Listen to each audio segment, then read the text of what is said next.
Listen to Romeo and Juliet by William Shakespeare, Level B1, Oxford Reading University.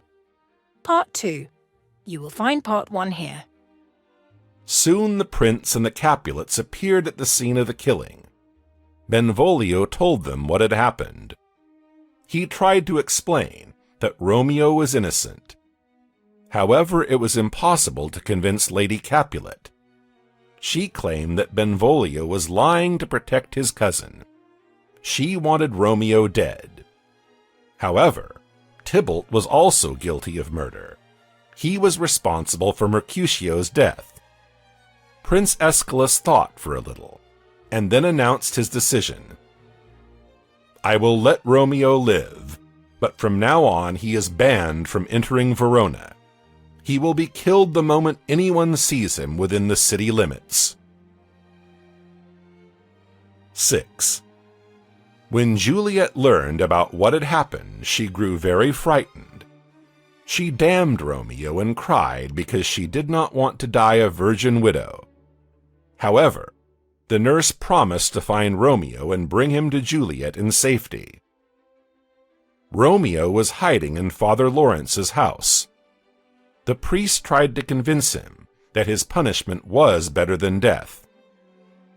"Oh no, living without Juliet is worse than not living at all," Romeo cried out.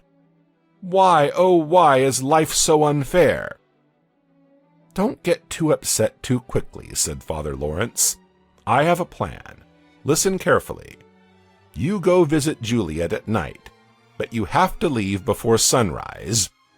Right after that, go to the city of Mantua. It's not far from Verona, and you can stay there for some time. Meanwhile, everybody will calm down a bit. When everything is quiet again, you can come back. Then you will make your marriage public and apologize to the prince." Romeo liked the plan and agreed to follow it. When the nurse arrived, he was feeling slightly better. Romeo and Juliet spent the night together. Right before sunrise, as Romeo was preparing to leave through the window, Juliet said, "Are you leaving already? The day hasn't broken yet. I hear the bird of the night sing." "No, my love, it's the bird of the morning, and the sky is turning pink," replied Romeo. "I have to head to Mantua now, or be killed." "It's not the light of the sun. It was a falling star. Stay a bit longer," asked Juliet. If you want more English audiobooks with translations and transcriptions, try Eva app today. Listen, read, learn new words, and dive into the world of adventure, crime, romance, and magic every day. "All right, I will stay," replied Romeo. "And if I die, who cares if Juliet wants me to die?" Juliet seemed to have a change of heart. "Now I hear that it's the bird of the morning singing," she told him. "Run away now. The sky is getting brighter by the minute." Romeo climbed the ladder back into the garden and looked at Juliet one last time. "Do you think we'll ever meet again?" asked Juliet. "I don't doubt it for a second," answered Romeo in a confident voice. "Oh, how I wish my spirit was peaceful now," cried Juliet. "But I'm afraid that something horrible will happen. You look so pale, like a dead man at the bottom of a grave." "You also look pale, my love. We are just very upset, that's all. Goodbye." Romeo hurried away. Juliet pulled back the ladder and went down on her knees. She prayed for Romeo to come back to Verona soon. 7. Early in the morning, Lady Capulet knocked on Juliet's door. She must be so miserable because of Tybalt's death, she thought, when she saw her daughter cry. "Are you going to cry over your loss forever?" she asked. "It makes you look silly." "It is a very painful loss. Let me cry," replied Juliet. "I think you're not crying because Tybalt is dead, but because his killer is still living," the mother said. "Oh, yes, that man does make me cry," agreed Juliet. "But I have good news for you," continued Lady Capulet. "Your father has arranged your wedding day with brave Paris. It will happen this Thursday." "Why did you decide this for me?" asked Juliet. "I don't even know him. I'd rather marry Romeo, who you hate so much." The door of the room opened, and Capulet entered. When he learned about Juliet's reaction to the news, he became very angry. "You must be mad," he shouted. "I am disappointed in you. I thought you were a sensible young woman, but you're just a silly child. I have found you a fine match, a proper gentleman, and this is how you thank me? Unless you marry Paris on Thursday, you can get out of my house and stop calling me your father." "Why should you be so cruel?" said Juliet sadly. But Capulet didn't want to listen to her and left the room. "Mother, why didn't you say anything? I'm not ready to get married now," cried Juliet.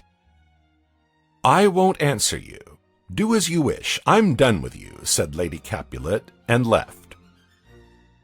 Juliet went to her nurse for advice, but even she couldn't help.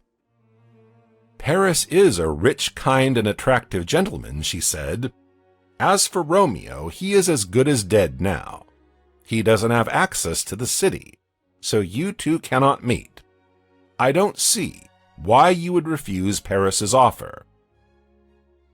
"I see what you mean," replied Juliet. "I guess you're right. Please go and tell my parents that I apologize." "I will indeed.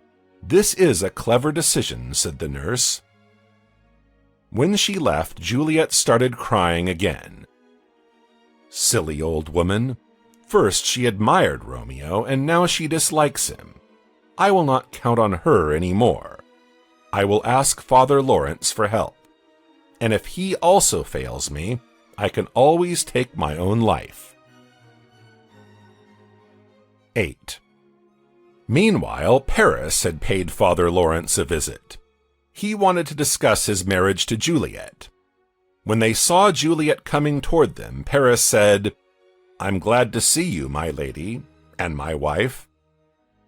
"I'm not your wife yet," replied Juliet sharply. "You will be on Thursday, love of mine," he said. "What ought to be will be," she replied. "Poor girl, your face is red from all the tears," Paris exclaimed. "Even without tears, my face has always been ugly," Juliet responded. "It's a lie. You are incredibly beautiful even now. Your face belongs to me, and I like it," said Paris. "That's true. Even my face doesn't belong to me anymore," admitted Juliet. "Father, I need to talk to you in private. Are you free now?" Father Lawrence asked Paris to leave, so he kissed Juliet and went away. When he was out of sight, Juliet shared her worries with the priest. She was lost. She lacked hope and didn't know what to do. She was so desperate that she could kill herself. To prove that, she took out a knife and showed it to the priest. Then Father Lawrence suggested a plan. "Listen, child, this is what you have to do," he told Juliet. "You will agree to marry Paris and act like everything is normal. I'll give you a special substance that will put you into a very deep sleep.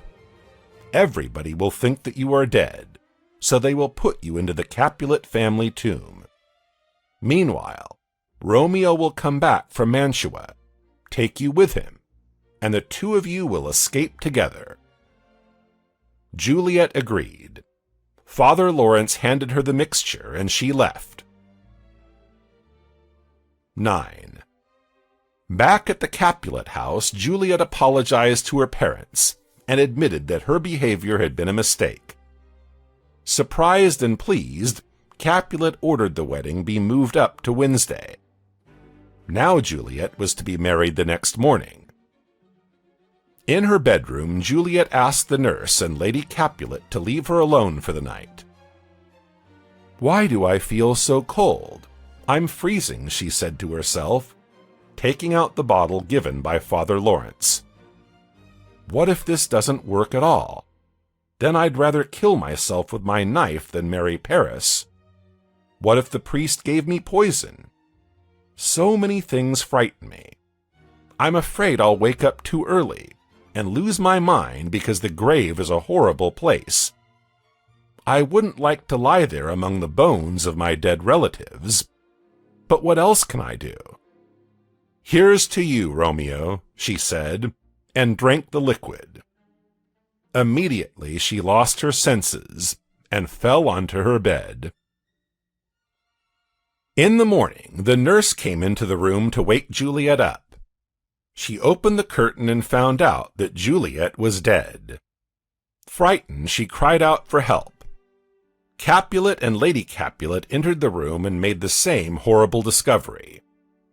Paris was heartbroken. Instead of celebrating a wedding, they all were now going to bury the bride. Meanwhile, in Mantua, Romeo woke up in a good mood. He had had an odd dream. He dreamed that Juliet found him dead, but she breathed life into him with a kiss.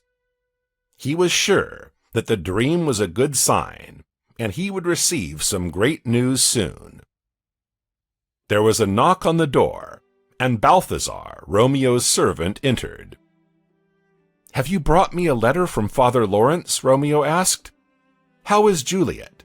Oh, nothing can be ill when Juliet is well." "She is well," Balthazar replied in a serious, low voice.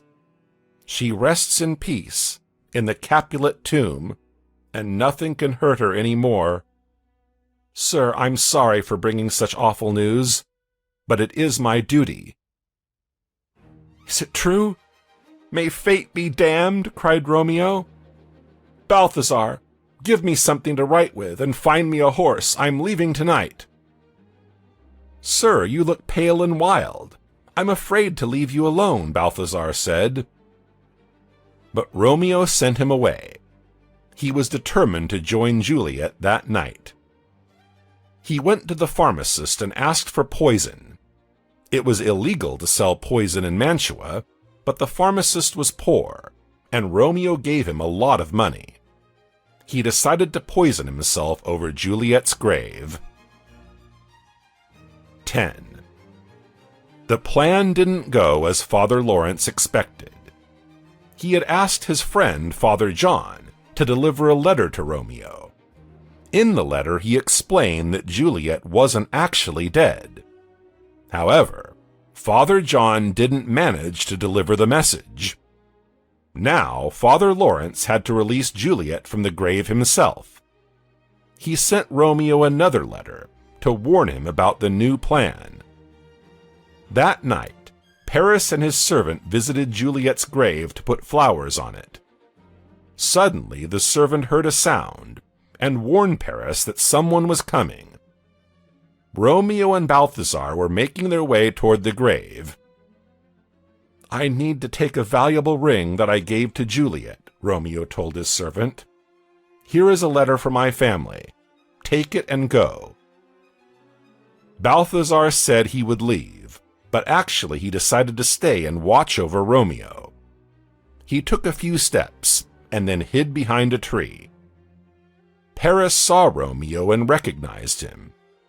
He stepped forward and said, "You have come to Verona, although the prince doesn't allow you to do so. I'm going to arrest you." Romeo didn't want to fight, but Paris insisted. They took out their swords and started fighting. In a minute, Paris was seriously injured. His servant left in a hurry to call the civil watch. Dying, Paris told Romeo, "If there is kindness in your heart, open the tomb and put me next to Juliet." Romeo promised to do so. He came down into the tomb with Paris's body and laid him there. Then he spoke to Juliet. "My wife, you're just as perfectly beautiful as you used to be. Your face is still pink. It's not damaged by death, Tybalt, are you lying here too? The only favor I can do for you now is to kill the man who murdered you. Oh, I'll rest here forever now with you, Juliet. Let me hug you and kiss you one last time. And in death, we will always be together." With these words, Romeo drank the poison. "Oh, good pharmacist, your poison is quick. Thus, with a kiss, I die," he said, and dropped dead. At that very moment, Father Lawrence arrived. Juliet woke up and asked where Romeo was. "He's dead. The guards are coming. We better go now. Follow me," said the priest, and left. "Oh no, I'm not going anywhere," Juliet exclaimed. "Romeo, you have a bottle in your hand. Did you drink poison? Maybe there are drops of it left on your lips. I'll kiss you and die too." She kissed him, but nothing happened. "I hear the guards coming. I need to act fast," cried Juliet. "I have my knife here. Let me die." Juliet stuck the knife into her chest and dropped dead next to Romeo. The guards arrived. The prince, the Capulets, and Montague came with them. Montague announced that Lady Montague had died because she had been too upset by Romeo's crime. When 3 dead bodies were discovered in the grave, Father Lawrence was forced to explain everything. Romeo's letter to Montague confirmed everything he said. "Montague, Capulet," said Prince Aeschylus, "do you see what you have done? Your hate toward each other led to the most terrible consequences. As for me, I didn't put enough effort into ending this conflict. I lost 2 of my relations as well, Mercutio and Paris. We have all been punished. Brother Montague, shake my hand in my daughter's memory," said Capulet. "It is a sign of my friendship." "I will do more in your daughter's memory," replied Montague. "I will raise a gold statue of her." "And I will raise a sculpture of Romeo to stand next to her," responded Capulet.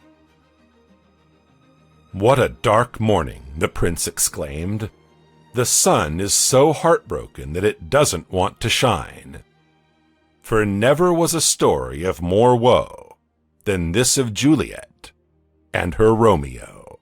Send this video to your friends who like free audiobooks. And now, listen to another English story.